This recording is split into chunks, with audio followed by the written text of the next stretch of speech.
In this episode of Getting Geeky with Game Relief, I sit down with Jackson from Card Culture to find out all about the new expansion they have for Supreme Leader called Political Agendas and War Packs.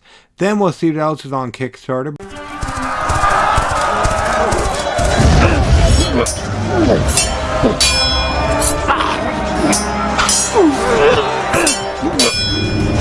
Getting Geeky with Gamer Leaf, the podcast in which one man strives to level up his geekhood and helping you do the same, one battle at a time.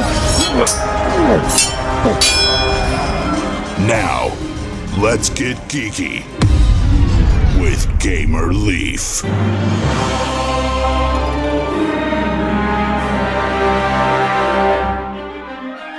Welcome to Getting Geeky with Game Relief. Today we've got a special treat for you.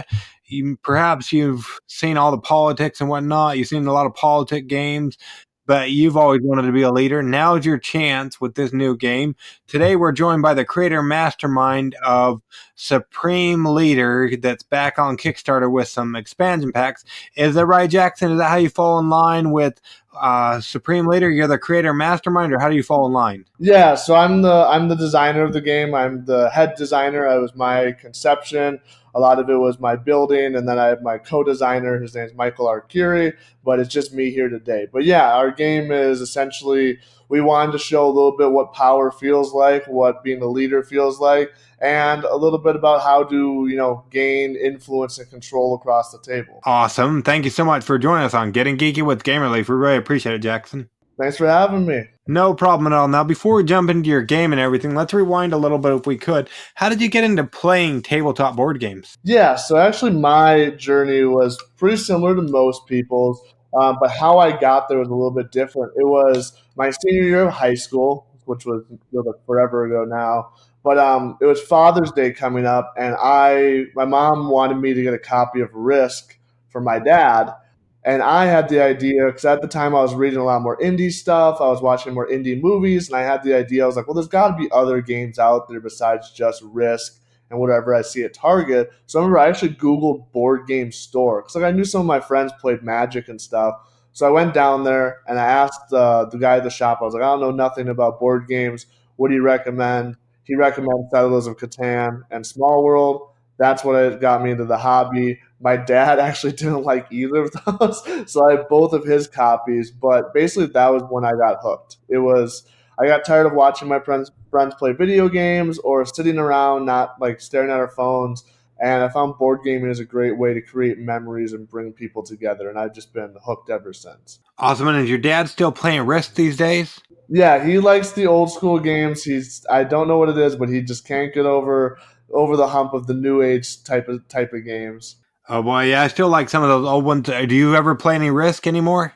Yeah, occasionally. We had a hurricane party down in Florida, I think 2 years ago, and I think that was the last time I played Risk. I actually still enjoy Risk. The only thing I just don't enjoy that much is the player elimination aspect of that. If you're out of the game early, you got to sit there forever and watch your friends play, which is probably like the biggest downside for it.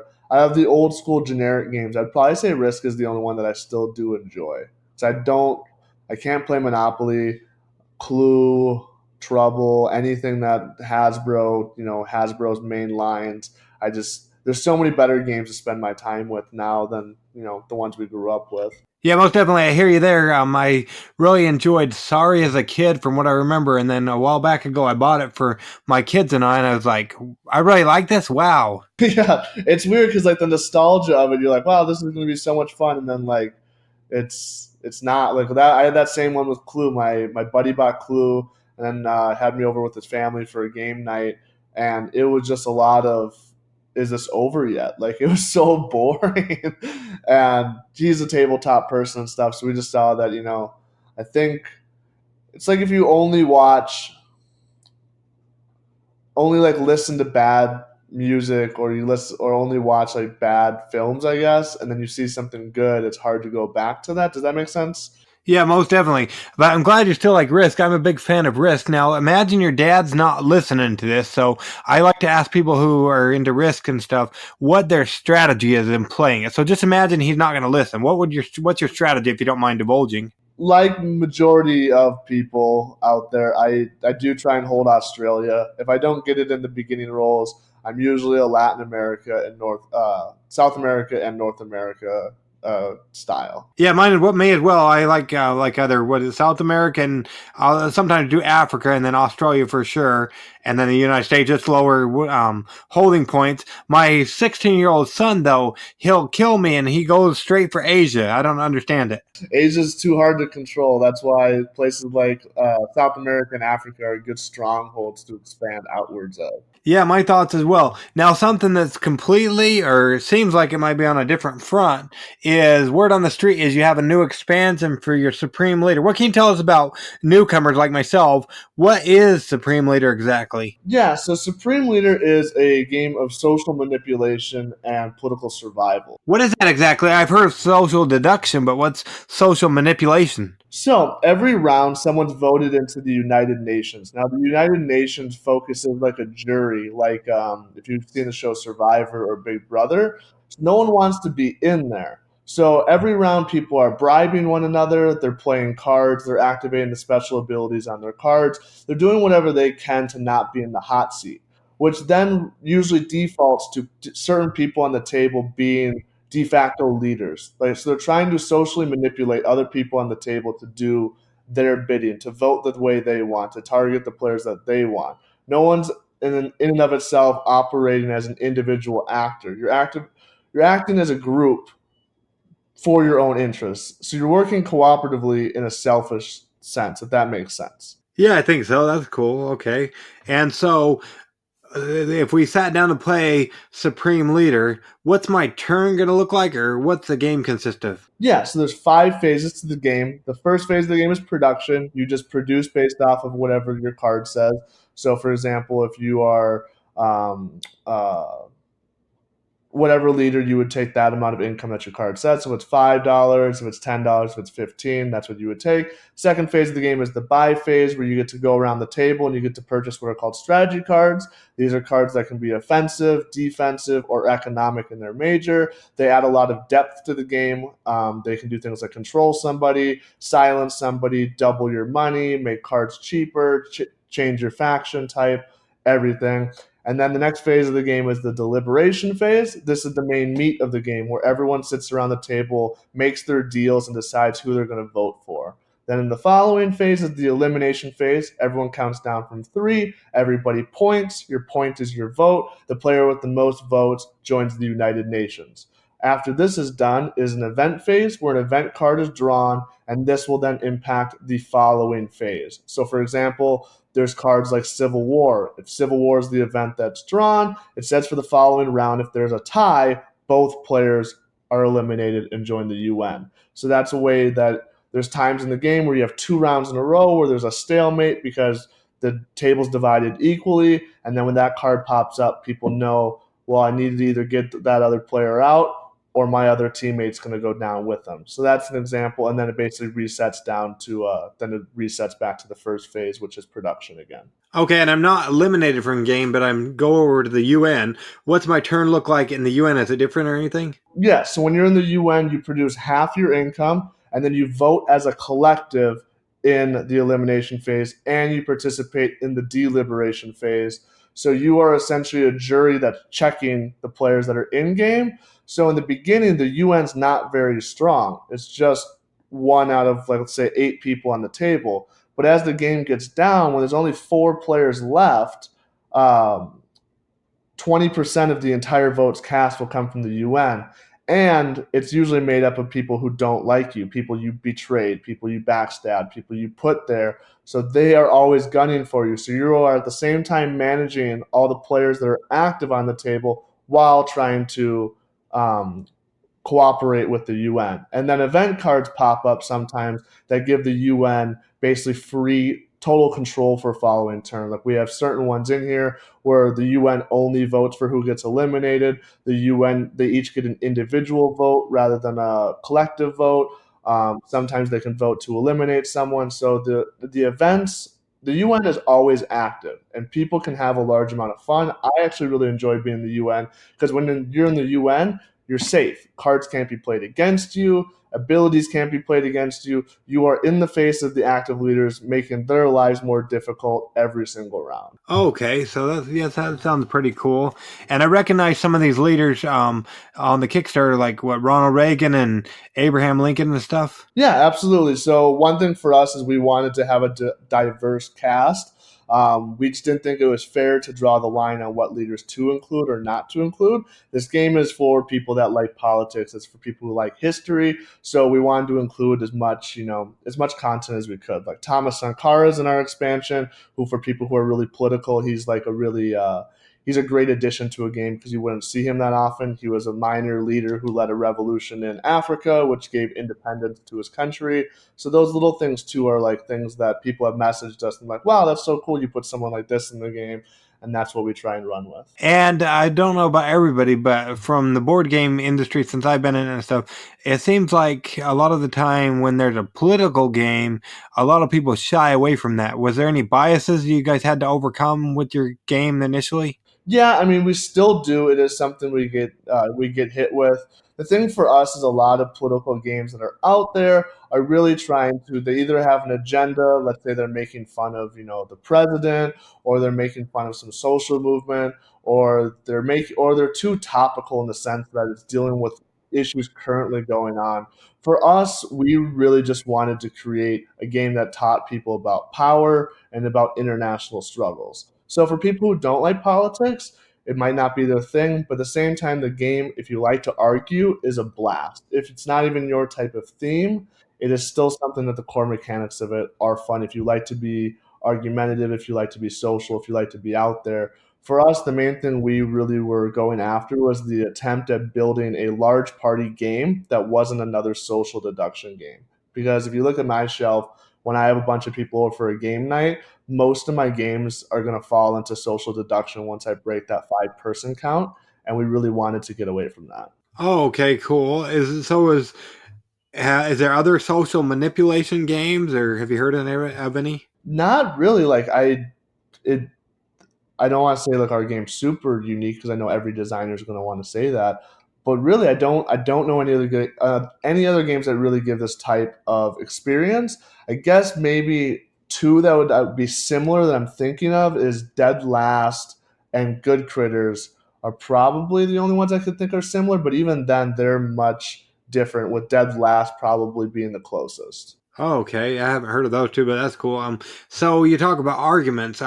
During play testing and whatnot, or anything, or just even playing the game since it's been out, what are some of the fun or different kind of arguments you've heard? Oh yeah, all the time. So it's basically people deciding who they want to go after and who they don't want to go after, and seeing that really bubble up because there's all these abilities going on. There's these factions. There's these card plays. Like let's say if you make a lot of money, like the better you're doing can also make you a target. So watching players try and be in that hot seat and get out of it every round is really fun. Like we had a game 2 weekends ago, all new players, and this guy named Dylan. They had a bipolar system, which is where there's two players that are nominating the table, and Dylan and TJ were like enemies, and they had like their voting block, like their allies, and it kept being a draw, and they kept playing cards. But Dylan was able to just keep playing cards to save himself because he was outnumbered every time, even though he had his allies. And then eventually TJ was able to convince his allies, like, hey, I'll take you onto this side. You'll be safe with me. I'll pay you this. I'll give you this. They voted, finally eliminated that bipolar system. And that was really fun to watch. After about 3 rounds, finally watching the leader go down that's just been playing cards, trying to do what he can through a betrayal of his ally, which was kind of funny too because it was Julius Caesar, which is very on point for that, which is another thing that can be fun if you do like politics and history. A lot of times we do have, elements of gameplay that have mimicked, historical events, and that is always a good laugh around the table. Okay, that's pretty cool. Now, just looking over your campaign and when I saw it on the Kickstarter and whatnot, even though I was never part of it, even though I always wanted to when I was in high school, I always thought of joining a debate team or whatnot. Is it similar to that kind of? Yeah. So I mean, it's people sitting around the table, and usually the loudest people are going to be the ones that set the table is what I would call it. Deciding like who wants to be my ally, who are we going to go after. Like, oh, another thing I forgot to say too is when you're in the UN, there's event cards that can bring players out of the UN and back into active play.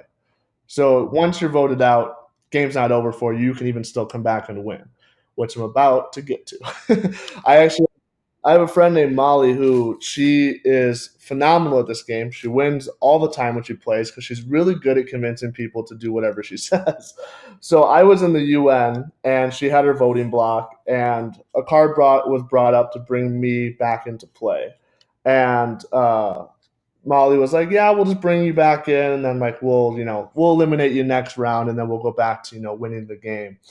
She wasn't paying attention to who I was, and my ability for my character was I could pay money to eliminate someone. So when she voted to bring me back into active play, I said, "Here's my money. You're eliminated, Molly." And then I just basically broke that, and I was able to turn the tide for the entire table. And no one saw that coming, and it was an amazing play. Everyone was yelling, everyone was shouting, and it was still memorable and happened 2 years ago. Oh well, that's good about creating memories of games. So that's awesome. Now, when it comes to Supreme Leader, somebody's new to the whole thing. Can they get the initial game with this Kickstarter? Yes, we do have the base game available for a discount of $5 as well. Okay, awesome. And let's see, so they can get the base game. Would that come with the expansions as well, or are there different options to back? I imagine. Yes, so there's two options for if you're a newcomer to Supreme Leader. Your base game for 25 would just get you the base game. It's a 100-card box, income pieces, and rule book.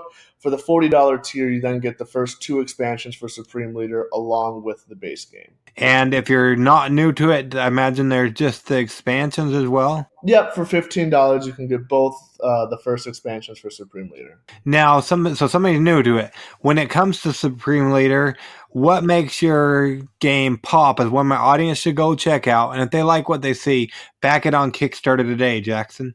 I would say probably the thing that's most attractive about our game is the sense that it's a large player game that's not going to be just based off of lying. Like a lot of times, you play Secret Hitler, you play the Resistance, play Spyfall. All of those, big party games are going to be based in social deduction / lying. This is a game that is relatively simple when it comes to rules, but has a extreme amount of strategic depth. The cards you can play, the abilities that work, the depth of what you're able to do once you figure out how the game works is really what sets it apart. Like watching different leaders interact with one another, watching people create their voting blocks, watching people decide what their allies are. And it's extremely memorable because it's an intense game. It's not a sit back and move things around a board. It's not a roll and move your token or worker placement. It is based off of your rhetoric and how you interact with the players on the table. So it's amazing watching that unfold. People just arguing, people eliminating, people paying money to eliminate, people bribing, watching, a boyfriend and girlfriend who've been allies betray one another. Those things are what make it memorable. And I think that sets us apart from other games in the large party category. Okay, that's cool, awesome. Now they came along for the ride of last time Supreme Leader was available. Why should they back this current Kickstarter? Well, our two expansion packs are pretty cool. So the first one we have is Political Agendas, which are secret objectives players can score in-game for in-game rewards, along with it gives players a new alternate winning condition, which people have had a really big blast with. There's a lot of first round woes for new players, which is deciding who you want your allies to be. No one's really betrayed another person yet. And these cards, when they're face down, they tell you what to do. And you don't have to abide by them. They just give you a reward. They give direction to players in the beginning of the game. And then the second one is just more leaders. Like that's really the fun part. Like when I play the game or I bust it out, people that like this sort of game, they get a really big kick out of the people they're playing as. If it's Cleopatra, FDR, someone more bad like Fidel Castro, those things are exciting. So being able to see a new host of leaders come out is something that I think is really exciting because one conversation we have almost every time we demo this game is people are like, oh, do you have this person in here, or this person should be in there? And this allows people to do that, to have more leaders for the game. I don't know if anybody else has been thinking this, but I've been wondering, what's your dad think of Supreme Leader? My dad enjoys it. I studied political science in college, so he was quite happy to see me putting my studies to use for this. Oh, there you go. Awesome. And I read something about the collector's box. People who have come on the previous Supreme Leader, can they get the box, or what do they need to do if they're just getting the expansion? Yeah, so actually with our funding, the collector's box will be included for all backers, whether that's the $15 pledge or the $100 pledge. We're going to be giving a collector's box for free. Our first time around, we were new, and our original box was a little too small for if you wanted some extra stuff inside there. And we didn't think it was fair to make backers who supported us last time have to pay again for a bigger box, since that was on us. So we're including that for free. It's a larger box. Everything that's extra is going to be included in there. So we're hoping to hit some stretch goals. We got a Bombers pack, which destroys other players' cards, which got fun little things if you're a history person. Then we got Soviet Night Witches, which were a phenomenal World War II story. We got all that type of stuff planned. Additional leaders will go in the collector's box. Anything we unlock will go in there. So I'm really hoping to hit some stretch goals, and then when people get their stuff in the mail, they'll be getting, a whole bunch of new content. So that's awesome. Yeah, we don't want to keep you all night, Jackson. So minus coming there to your hometown to stalk you, how can people go about keeping up with you and everything you guys are doing over there at Card Culture? You could follow us on Facebook, Instagram, and Twitter. We also have a newsletter / mailing list. You can find that. Everything that you would find about us, you can find at our website, which is cardculturegames.com. We also have everything linked inside of our Kickstarter, which is Supreme Leader, Political Agendas, and War Packs. Speaking of keeping up with you, I know right now we're focused on getting Supreme Leader, the political agendas, and war packs funded and delivered and all that fun stuff. But somebody listening later on down the road, after the Kickstarter has been fulfilled and everything, is there anything you got in your back pocket, any secrets you might be able to share with us of upcoming stuff you're working on? Yeah, actually, after Supreme Leader, this expansion pack is finished. We're actually planning on doing what is Almighty Gods, which will be a retheme of the same mechanics for Supreme Leader, but will focus mythology rather than politics and history. So rather than playing as FDR, you'd be playing as Zeus, Apollo, Aphrodite, Thor, the Egyptian mythological gods, and the Aztec ones as well. That's what we have next in store. And then following that, we're going to have our first big box game, but those cost a lot of money to produce, so it's one step at a time for us. Yeah, most definitely awesome. And another thing, I just thought of this question. So we talked about there being a little bit of a bias when it comes to political games. What about some people have a bias about games that have some kind of education background or whatnot? It looks like these could be used in education a little bit as well. Have you had to get past that or anything? I've actually heard mostly the opposite from people who do like this game. They like the educational aspect of it, if that's what they're looking for. Like, one of our reviewers is Board Game Betty, and she's a history teacher. So when she saw this, it was like, perfect for her. It was exactly what she saw. So when she saw it, she was able to, research some stuff, learn about it. And I've seen other people too, when they play as a leader, they'll Google the leader, learn a little bit about it, and, maybe, educate yourself a little bit about, some type of geopolitics or, historical leaders and that type of stuff. And I think that's a good thing. It's not something that's necessary for this game, but I think it's something that, at least in this one framework, is a pro rather than a con. Yeah, that's awesome. And we'll make sure we leave all the links in the show notes so people can go ahead and click on over. But if you're listening right now and you like what you've heard, definitely go ahead and check out Supreme Leader, Political Agendas, and War Packs that'll be on Kickstarter through the 22nd of October. And like I said, we don't want to keep you all night, but we really appreciate you coming on Getting Geeky with Game Relief with us to talk all about your expansions to Supreme Leader that'll be on Kickstarter. We really appreciate it, Jackson. Absolutely. Thank you so much for having me. It's been a pleasure talking to you, and looking forward to hearing more from the podcast too. No problem. Now, Let's get geeky. Wow, now I even more want to play Supreme Leader. If you feel the same way, make sure you go ahead and back their Kickstarter today. It'll be on there through the 22nd of October, but why dilly-dally?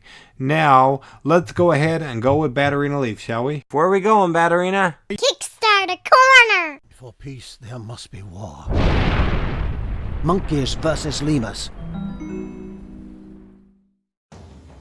For centuries, the magical island of Leem was peacefully inhabited by three ancient mammals: the monkeys, the koalas, and the lemurs. However, peaceful times came to an end when the evil wizard Ulan persuaded the Monkey King to invade all three island territories. And so, bit by bit, the monkey army took control of the island. Hoping to stop them, the lemur prince and his troops charged the monkey army, only to find that they were greatly outnumbered. Defeat was inevitable for the lemurs, but then, unexpectedly, the koalas came to their aid. Joining forces, they managed to defeat the monkey army and forced them to retreat. The failed invasion left the Monkey Kingdom extremely weak. Ulan saw this as an opportunity to dethrone the king and crown himself as the new ruler. And so he did, banishing the king into the abyss and cursing the remaining warriors, causing their minds and bodies to be overcome with immense evil power. Now the fate of the island is in your hands. Who will you fight for? Monkeys versus lemurs. Pledge now. Psst. Not sure whether to pledge yet? Thank you, huge voice guy. I'll take it from here. Did that sound familiar to you? Well, good thing you stuck around for Kickstarter Corner, the part of the show where I, Gamer Leaf, save 3 things for you: your wallet, time, and eyeballs. This way you can let us look at Kickstarter for you, and this way you won't drown in the loudness that is there on Kickstarter. Anyways, it's a story of monkeys versus lemurs conquer the jungle, which is an extremely fun card game for up to 8 players, in which you choose your side, conquer the jungle, and weep the tears of your enemies. Monkeys vs. Lemurs is an extremely addictive, fast-paced card game that you can enjoy with up to 8 people. Choose which side you want to fight for, the monkey side or the lemur side, and battle it out with your friends for survival on the magical island of Leem. Win the game by forming teams, conquering territories, and beating your opponents one by one. The game is very intense, so watch out. While playing the game, you will be able to admire each card's unique artwork, laugh at all the funny lemur quotes, and overall, you will have a blast playing it, guaranteed. So, if you're into card games with paranoid lemurs and hairy monkeys, please help Red Red Wine make this game a reality. It takes 10 to 15 minutes per game, it's family friendly, ages 7 and up, plus, just by checking out our Kickstarter, you can be entered into our giveaway, in which we've partnered with them over at our other site, thegiveawaygeek.com, to bring not only one lucky person a copy of the game, but 3. So if you don't have enough awesome games on your shelf dealing with both monkeys and lemurs, like I know the case is for us, then enter our giveaway and back Monkeys vs. Lemurs Conquer the Jungle, which will be on Kickstarter through Friday the 25th of October, and be part of history helping make Monkeys vs. Lemurs Conquer the Jungle become the best monkey and lemur game of 2020, and possibly of all time. Let them know Gamer Leaf sent you in the comments. Is it just me, or is the internet full of cute cat pictures and cat memes? Oh good, I thought I was going mad. Are your shelves full of Cthulhu games based on H.P. Lovecraft's mythos? Oh good, I'm not the only one. Did you know that H.P. Lovecraft also has a really short story all about some killer cats? I didn't either, until I found this next game. Gilgamesh Games is bringing us H.P. Lovecraft's The Cats of Ulthar card game. Based on a story by H.P. Lovecraft, use ancient mysticism to collect cats around your spellcaster and take out the villains. I didn't even know this was a reality, but it is. This quick play 2-player card game has magic, ancient elder gods, and of course, cats of all kinds. Got 15 minutes to weave spells, collect feline friends, and avoid summoning the wrath of Lovecraft-inspired Egyptian gods? Then head on over via the link in our show notes to check out Lovecraft's The Cats of Ulthar card game to learn more. and become a backer today. Why just stop there, though? That's what I thought. That'd be a bad place to stop because we've teamed up with Gilgamesh Games to bring you a giveaway over at thegiveawaygeek.com. So make sure to keep your eyes peeled for that. Also, keep your ears peeled for our sit down with the creator and mastermind behind this fun little game. I found out some awesome gems in our chat, including that of awesome pine boxes and gaming mats. So, if you don't have enough games about cute killer cats, make sure to back H.P. Lovecraft's The Cats of Ulthar card game before Halloween. You have been chosen to take command of the defense systems for a top secret military base. There are many weapon systems at your disposal, including some which are classified above top secret. These include prototype systems, which have been reverse engineered from recovered extraterrestrial technology. As your security clearance increases, so does your access to higher levels of technology. Did that sound familiar to you guys? It didn't to me either. But think UFOs and secrets. Some things are normal secrets, some are top secret, but this next game is above top secret. That was the story of Above Top Secret, which is a turn-based strategic card game featuring stealth and secret technology as your defense systems. There's a couple of variants you can play, including for either 2 players or as team play variant. It is suited for ages 12 and older and will take approximately 45 to 90 minutes. This is the official 2019 relaunch of the game under a new publisher, Three Mates Games. Besides the awesome art in this game, you know what I love? Well, if you've listened to the right episodes of Getting Geeky with Game Relief, then you're probably well aware that our family is suckers for neoprene game mats. They've got 4 of them to choose from, all at 20 Australian dollars. That was about 65 cents per Australian dollar if you're here in the US. Gotta get this game for even just the awesome mats. Or that's how I feel at least. These mats are not only cool to look at, but they also provide you with a more immersive gaming experience. If you prefer to be filled in on what is above top secret, want an awesome game, and some super awesome play mats, head on over and check out Above Top Secret, the official relaunch, and then back it on Kickstarter before Sunday the 27th of October. Tell them Gamer Leaf sent you in the comments. It'll mean the world to them and to us. Rise and shine, campers. The bugle is sounding, so roll up your sleeping bags, break down your tents, and get ready for another beautiful day. Are you ready to scramble up Gemini Peak? Delve deep into Fiddler's Woods? Explore the depths of the Fairy Fire Caves? Or will you take the canoe out on Lantern Island? Grab your gear and let's get going. You are in a troop of campers who are exploring the wilderness to win. Level up your campers to the highest rank, Badger that is.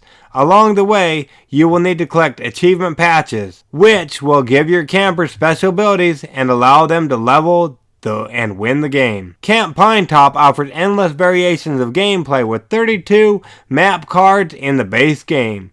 This offers hundreds of different map configurations, ensuring that each game will have a different and exciting route to victory. Camp Pinetop was voted Best Family Game of 2019 in the Boston Fig Fest. Out of over 40 games, do you believe that? Hot dog! If you're like me and aren't able to make it to the camp due to family circumstances, what could be better than camping on the tabletop? If you missed out on any of Talon Strike's other games, such as my favorite theme board game ever, Vinyl, in which vinyl is back in demand as collectors clamor to discover the pure warm sound of music from decades past, you're not going to want to miss this bad boy, so don't dilly-dally and back Camp Pinetop before Friday the 18th of October. Tell 'em Gamer Leaf sent ya. Space, humanity's unexplored sector of the universe. But deep in the asteroid belts, lost within the infinite vastness of the galaxy, the Oracle exists and waits to be discovered.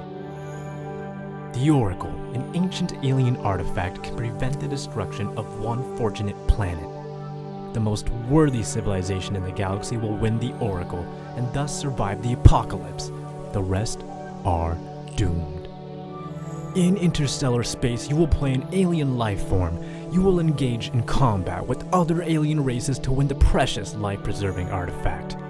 When a player discovers the Oracle, others can engage in combat. The initiator can begin with diplomacy, but then attack with a long-range weapon. If you have a defense card, you then have a chance to fight back. Combat then progresses through medium or short-range attacks, and whoever doesn't have the right defense is destroyed, and the victor obtains the Oracle. If you are defeated, you are reborn in the nebula with a chance to seek vengeance against your enemies. When the Oracle is found, the universe starts vanishing, shrinking planet by planet until the entirety of outer space has faced extermination. Many players have the chance to attack in hopes of obtaining the Oracle to prevent their destruction, but there can only be one. The Oracle is calling you. Can you hear it? Thank you, huge voice guy. I'll take it from here. Did that sound familiar to you? It didn't to me either, so good thing we're here. Oracle, a game of galactic salvation, is a game about the end of the universe and what creatures will survive the rebirth. With the universe imploding around you, play as one of the several alien races traveling from planet to planet in search of items that will help your people control the Oracle and survive. Oracle is a science fiction card game inspired by the book Interstellar Pig by William Slater. Oracle is a 2 to 6 player game, but it really shines with 4 or more. Gameplay is under an hour and between 30 to 45 minutes with 4 players. It's fun for ages 10 to 99. The setup for each game is random. The placement of equipment and planets is different every time. Players select one of the 2 alien races presented to them at the beginning of the game. They then take turns exploring the planets and securing resources. Once the Oracle is found, the universe begins to collapse. The play area shrinks randomly and rapidly, forcing players to interact, battle, and try to win the Oracle. There is no player elimination. If a player is defeated in combat, a new agent appears in the nebula, so that they may continue to play. The player that has the Oracle when the last planet is removed is the winner. Word on the street is that they're teaming up with us over at thegiveawaygeek.com to bring 2 lucky winners some Fun Again gift cards, one for $50 and another for $100. So, make sure you subscribe to our mailing list via thegiveawaygeek.com so you don't miss out. Plus, make sure to be subscribed to our podcast in your favorite podcast catcher so you don't miss our sit down with the creator. If you've listened to our show at all, you've probably noticed that I'm a sucker for first-time creators and their new games being on Kickstarter. Well, I am. Plus, it may have slipped once or twice that I'm a USAF or United States Air Force veteran. So, with great honors, I bring you the next game, which has been created by a 20-year Air Force veteran. Did y'all see the Saints and Scoundrels card game that just recently launched to Kickstarter? Well, good thing you're here then. Saints and Scoundrels card game is a pulp-air detective-themed bluffing card game with a psychotic doctor. You and your fellow players are private detectives on the hunt for a serial killer, gathering as much evidence as possible. You're also sabotaging each other's investigations. One man has offered to help. Dr. Zyko the Psycho. He's a brilliant criminal psychologist, but also an imprisoned serial killer. Dr. Zyko can help you, but he also wants to drive you all insane. If you're listening before the end of September, make sure you're subscribed, as I'm going to have this fellow vet on to tell us all about his game that looks awesome. So make sure you subscribe to Getting Geeky with Game Relief in your podcast catcher so you don't miss an episode. If you're in October when listening to this and you missed our sit down, go back and listen to our Saints and Scoundrels card game episode to find out if I be a saint or a scoundrel. Interview or not. Make sure you check out this awesome Kickstarter game and back Saints and Scoundrels, the card game, before Thursday the 24th of October. Tell them Game Relief sent ya. There's really nothing like a good fighting or rumble game. Just ask any of the Leafs. Queen and Princess Leaf love them some Smash Brothers along with their older brothers. I love me some Punch-Out and Street Fighter and Mortal Kombat. Queen Leaf, who's not even 6, can win the story mode of Street Fighter. Lady Leaf likes some fighting games too, even though hers are more tactical RPGs than anything. But I rest my case. Plus, I love the nostalgia of the first game I ever saw from Robot World Toys. Well, guess what? He launched a game to Kickstarter that fills the Leafs fighting fix. But it's on the tabletop, so we're less likely to rot our eyes staring at a screen. Plus, there are some awesome resin miniatures involved. It's called Rumble Kings. Rumble Kings is a card and dice driven combat game where players battle against each other using a variety of fighters. Rumble Kings is a 2 to 4 player fighting game, but can easily expand to more players when creating tournaments. The game plays very fast, and single round matches generally take about 5 minutes, while multiple round matches can take about 10 to 15 minutes to play. They're almost on their way to unlocking some stretch goals, so go back Rumble Kings before Friday the 8th of November. Want to know more? Make sure to catch my episode when I sit down with Kevin to chat about Rumble Kings, and make sure to back your next fighting game that won't break the bank. Tell him GamerLeaf sent you. Plus, word on the street is that we're teaming up with him to do a giveaway on thegiveawaygeek.com, so be on the lookout for that too. If you liked any of the games we talked about in today's episode, make sure you check out their Kickstarter campaigns to show them and us a little love. Backing them goes a long way. Plus, make sure to stay up to date on all the giveaways we're doing over at thegiveawaygeek.com. There will be at least 2 to 3 new giveaways going live over there next week. It's our least favorite time as well as yours, so until next episode, make sure you go ahead and get geeky, stay geeky, and bring others in the geek fold by sharing our episodes with others, as well as keeping up with the giveaways we're doing over at thegiveawaygeek.com. GamerLeaf out.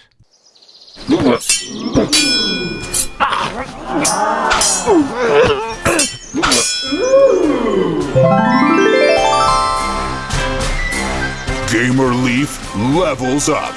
Tune in next week to see if GamerLeaf's luck holds up.